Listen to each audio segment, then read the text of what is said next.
परम आदरणीय अध्यक्ष महोदय और सभी उपस्थित मुनि भाई बहन सभी को सप्रेम जय जीव। मैं मुनिराज सुखदेव शर्मा, ग्राम नसीरा, पोस्ट कोहरा, थाना दाऊदपुर, जिला सारण, बिहार, भारत का निवासी हूँ। मैं बचपन में ही 1976-77 में ही समाधिस्थ होकर आत्मज्ञान प्राप्त किया। मैंने कैसे आत्मज्ञान प्राप्त किया, इसे मैं आप लोगों के सामने बतला रहा हूँ। 1975 में मेरे कान के पास एक बहुत भयंकर घाव हुआ जो छूटता नहीं था। उसके ऑपरेशन के लिए मैं दरभंगा गया। लहेरियासराय एक प्राइवेट अस्पताल के डॉक्टर ने घाव को देखा और उसका ऑपरेशन किया। ऑपरेशन के दौरान वह मुझे एक टेबल पर सुला दिया और मेरे मुंह पर प्लास्टिक की एक टोपी रख दिया। उसमें एक छेद था, उसमें उसने ईथर डाल दिया। ईथर नाक में टप टप चुने लगा और बहुत तेज लगने लगा। तब उसने सलाह दिया कि मुंह से, नाक से खूब कस के सांस खींचो और मुंह से छोड़ो। 2-4 बार सांस चलने के बाद मुझे लगा कि मेरे हाथ पैर को किसी ने दबा दिया है। मैंने सोचा कि कंपाउंडर ने दबा दिया होगा। इसके कुछ देर के बाद मुझे लगा कि मेरे हाथों और पैरों में से कुछ निकल रहा है। वह लाल रंग का दिखाई देने लगा। जैसे जैसे वह ऊपर, मेरा सांस चलता था, वह ऊपर की ओर चढ़ता जाता था। उसका रंग लाल से पीला होता जाता था तथा जितना ऊपर चढ़ जाता था लगता था कि उसके ऊपर मेरा कुछ, उसके नीचे मेरा कुछ नहीं है। चढ़ते चढ़ते वह घुटना पार किया, जंघा पार किया और कमर के पास पहुंचकर कमर इतना मोटा पीले रंग का हो गया। हाथ में अभी केहूनी पर ही था। वह पेट पार करने लगा, तब उसके निकलने से एक आवाज़ भी हो रही थी जो बहुत तेज हो गई। जैसे पुल पर गाड़ी चढ़ती है तो झकर झकर की आवाज़ करती है, उस तरह से आवाज़ से वह आगे बढ़ने लगा। इसके पहले मैं एक दूसरे डॉक्टर की आवाज़ सुनता था, लेकिन जब वह पेट से ऊपर चढ़ने लगा तो आवाज़ सुनाई पड़ना बंद हो गया। वह प्रकाश बढ़ते बढ़ते छाती पर आया और कंधे के पास से होते हुए दोनों हाथों वाला और नीचे से आकर गर्दन के पास एक हो गया। फिर पीछे से चलते हुए टीक के पास पहुंचा। वहां पहुंचते ही लगा कि मेरी आंखें उलट गई। फिर वह प्रकाश बढ़ते बढ़ते बढ़ते बढ़ते ललाट में आया, जहां औरतें टिकली साटती हैं। उस जगह आने के बाद वहां से एक उंगली जैसा पतला रास्ता गया है, उससे होते हुए टीक के पास पहुंचा और आवाज और प्रकाश बंद हो गया तथा एक आकाश प्रकट हुआ। उस आकाश में वह चंद्रमा की भांति अत्यंत चमकदार रूप में प्रकट हुआ और वह चंद्रमा की भांति आगे बढ़ने लगा।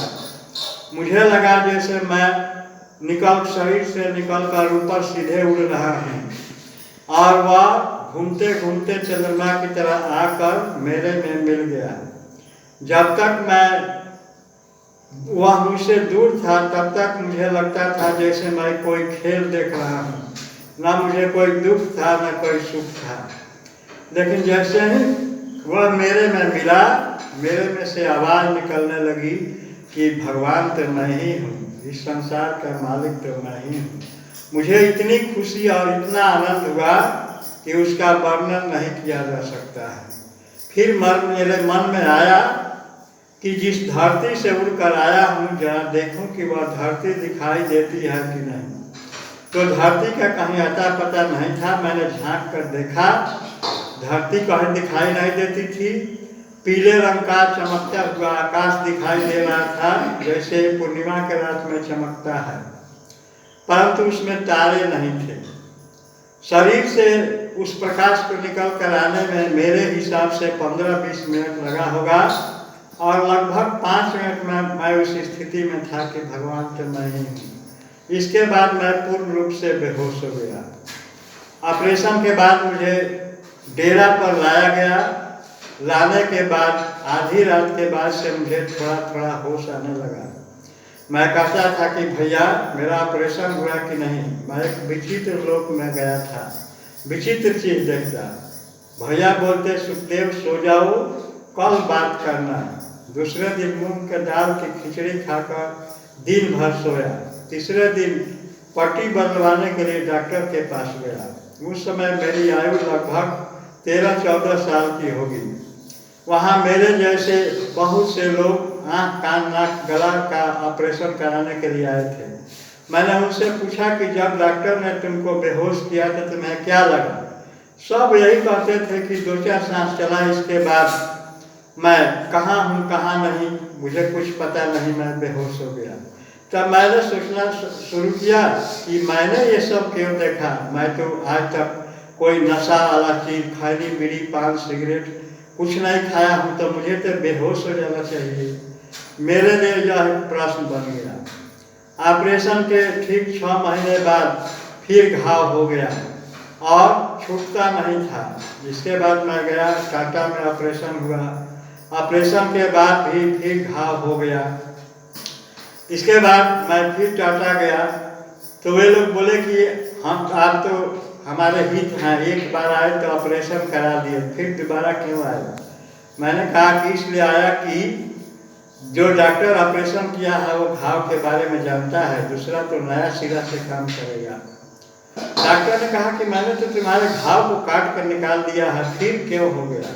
मैंने कहा कि आप डॉक्टर हैं, जरा इसको जांच करके देखिए। तो वो कहा कि नहीं, मैं जांच क्या करूं, मैंने तो घाव को निकाल दिया।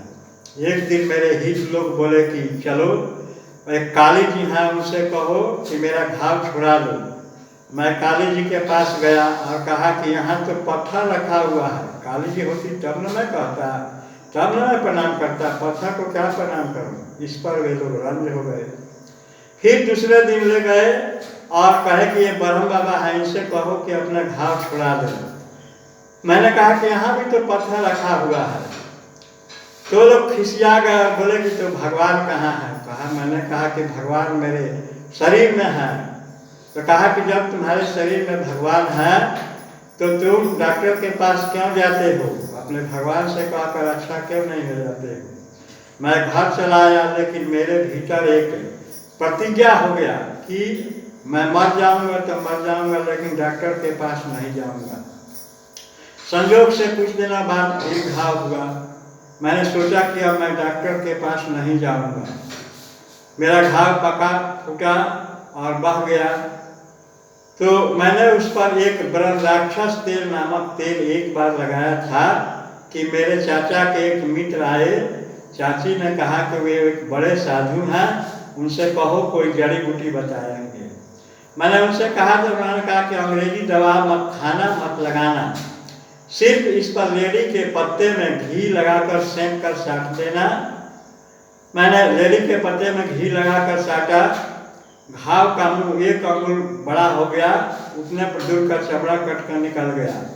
15-20 दिन के बाद धीरे धीरे घाव का मुंह सुई जैसा पतला हो गया, लेकिन छेद बंद नहीं होता था, उससे पानी निकलता था।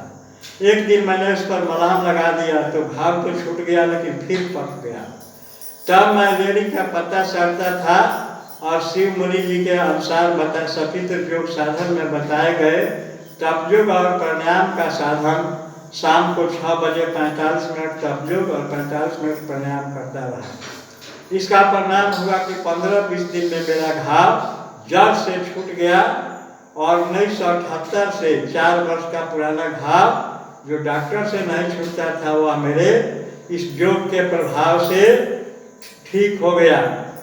आज मैं स्वस्थ हूँ, निरोग हूँ। मैं शिक्षक था, अब रिटायर हो गया हूँ। 1993 में मुनि समाज का सदस्य बनकर चक्रभेदक का साधन दीक्षा लिया। मैं अब मुनि समाज का प्रचार करता हूँ। आप लोगों से भी कहता हूँ कि आप लोग मुनि समाज का साधन मन लगाकर करें, इसका परिणाम बहुत अच्छा देखने को मिलेगा। मैं अपनी बात समाप्त करने के पहले एक दोहा कहता हूँ कि तिल माही ज्यों तेल है, ज्यों चकमक में यार, तेरा साई तुझ में जाग सके तो जाग। अगर आप जाग गए तो आप किसी न किसी दिन अपने भीतर छिपे हुए भगवान को अवश्य देख लेंगे। इतना कहकर मैं अपनी बात समाप्त करता हूँ। जय जीव।